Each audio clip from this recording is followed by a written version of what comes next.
দুটি কিডনি নষ্ট হয়ে যাওয়ায় সিলেটের গোলাপগঞ্জের জুমন আহমদ নামের এক তরুণ এখন জীবন মৃত্যুর সন্ধিক্ষণে দিন অতিবাহিত করছেন। ছেলেকে বাঁচাতে বৃদ্ধা মা নিজের কিডনি ছেলেকে দেওয়ার সিদ্ধান্ত নিয়েছেন। পরীক্ষা নিরীক্ষার পর মায়ের কিডনি ছেলেকে দেওয়ার জন্য উপযুক্ত হিসেবে ডাক্তাররা জানালেও টাকার অভাবে কিডনি ট্রান্সপ্লান্ট করা যাচ্ছে না। বাধ্য হয়ে এই অসহায় পরিবার প্রবাসীদের কাছে সাহায্যের আকুল আবেদন জানিয়েছেন। বিস্তারিত জানাচ্ছেন মইনুদ্দিন মঞ্জু, ক্যামেরায় ছিলেন লিটন চৌধুরী। আমার খান্দনে আমার ভিতরে না, আমার বাচ্চারই আমি রাস্তার কান্দাকাটি করি। আর আতাইতে আতাইতে আমার হাতে না হয়ে গেছে। সবসময় আমি আমার বাচ্চারে আমি আতাই, আর সবসময় বাবা আমার টিপিয়া দেয়, আতাইয়া দেয়। আর বাচ্চার কান্দন দেখলে আমার যেন সহ্য হয় না, নিচে কান্দি। গীতা কইমা আল্লাহ টেন কইতে কইয়া সবসময় আল্লাহ আমার বাচ্চারা হাতে দিতে, আর সবার কাছে সাহায্য চাই, আর আল্লাহ মায়া করতো আমার বাচ্চারে। সকলে সাহায্য চালা পারেন আমার সাহায্য করতাম।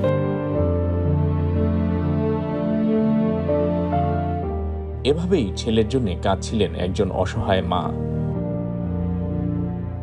গোলাপগঞ্জের আমুরা ইউনিয়নের ইসলামটুল গ্রামের এক টকবগে যুবক জুমন আহমদ 2021 সালে হঠাৎ করেই অসুখে পড়ে তার একটি কিডনি নষ্ট হয়ে যায়।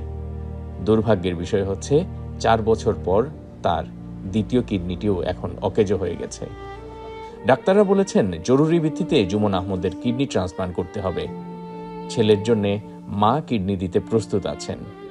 ছেলের সাথে সব ম্যাচিংও হয়েছে, কিন্তু টাকার অভাবে তারা কিডনি ট্রান্সপ্লান্ট করতে পারছেন না। আসলে আপনার আগের যক্ষার কারণে 2021 সালে একটা কিডনি ফেলে দেওয়া হয়েছে। এখন আবার তার কিডনি পুরোপুরি ফাংশনিং করতেছে না। ক্রিয়েটিনিন 20 হওয়ায় কয়েকবার ডায়ালাইসিস চিকিৎসা দেওয়ার পরেও উসমানী মেডিকেল থেকে ঢাকায় রেফার করছে। ঢাকাতে আপনার কিডনি ট্রান্সপ্লান্টের সিদ্ধান্ত হয়েছে। এখন হচ্ছে কিডনি কে দিবে, তারপর ওনার মা রাজি হয়েছে কিডনি দিবেন। কিন্তু আসলে ওনারা এত পরিমাণ অসহায় যে কিডনি ট্রান্সপ্লান্ট করতে এই যে ব্যয়ের জিনিস লাগবে, এইটা যে ফ্যামিলি তাদের নিজের দৈনন্দিন খরচই চালাইতে পারতেছে না, সেইখানে কিডনি ট্রান্সপ্লান্টের মতো এরকম একটা ব্যয়বহুল চিকিৎসা তার ক্ষেত্রে আসলে পুরো অসম্ভব আমার কাছে যেটা মনে হচ্ছে। সবেও বলছেন যে কিডনি দিলে ভালো হয়ে যাব। আমি রাজি হয়েছি, আমার বাচ্চারে কইছে আমার বাচ্চা আমি ভালো করবো, আমি কিডনি দেবো। কেউ কোয়া লাগছে না, আমার কইছে আমার বাচ্চারে কিডনি দেবো। টেস্ট ফেস্ট করে এ সপ্তাহে মিলছে আমার বাচ্চারে কিডনি দিতাম। এনে ডাকাত লইয়া আইছি, এখন টাকা পয়সা না ভাইলে তো আরো 12 করাইতাম পারাম না। গত 1 মাস থেকে চিকিৎসকের পরামর্শে জুমন আহমদকে নিয়ে ছোট বোন এবং তার মা ঢাকায় অবস্থান করছেন। সেখানে সপ্তাহে 2 দিন ডায়ালাইসিস, ঢাকায় বাসা ভাড়া, ওষুধপত্রের টাকা জোগাড় করতেই হিমশিম খাচ্ছেন তারা। বাধ্য হয়ে এই অসহায় পরিবার কিডনি ট্রান্সপ্লান্টের খরচ জোগানোর জন্য প্রবাসীদের কাছে সাহায্যের আকুল আবেদন জানিয়েছেন। একটা ইয়াং ছেলে, এটা আমাদের কাছে মায়া লাগতেছে। তো আমার গ্রামের ছেলে, আমি ছোটো থেকে দেখছি, খুবই অমায়িক একটা ছেলে, খুবই ভদ্র অমায়িক এবং নামাজি ছেলে। কিন্তু এই আমাদের বয়সেরই, আমার বয়স 30, তারও বয়স 30, এই আমার বয়সেরই একজনের ছেলে একটা কিডনি নাই, আর একটা কিডনি ট্রান্সপ্লান্টের মানুষ পাওয়ার পরেও টাকার অভাবে করতে পারতেছে না। এটা আসলেই খুব আপনার নির্দয়ের মতো জিনিসগুলা। এখানে আসলে যদি আমরা সবাই আগে আসতে পারি, সহি নিয়ত করে যদি আল্লাহর সন্তুষ্টির উদ্দেশ্যে যদি সবাই আগে আসতে পারি, হয়তো একটা ছেলের জীবন বেঁচে যাবে। আসসালামু আলাইকুম, আমার নাম মোহাম্মদ জুমন।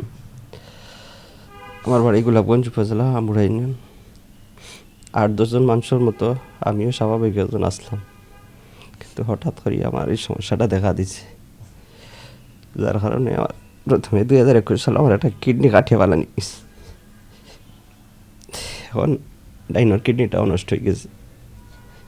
আমার হিসেবে দোয়া করবা, আল্লাহ আমার খায়াত দিতা, আমি সুস্থ হইতাম চাই, আমি ভালো হইতাম চাই, সবার কাছে আমি দোয়া চাই, আমার দোয়া করবা সবাই।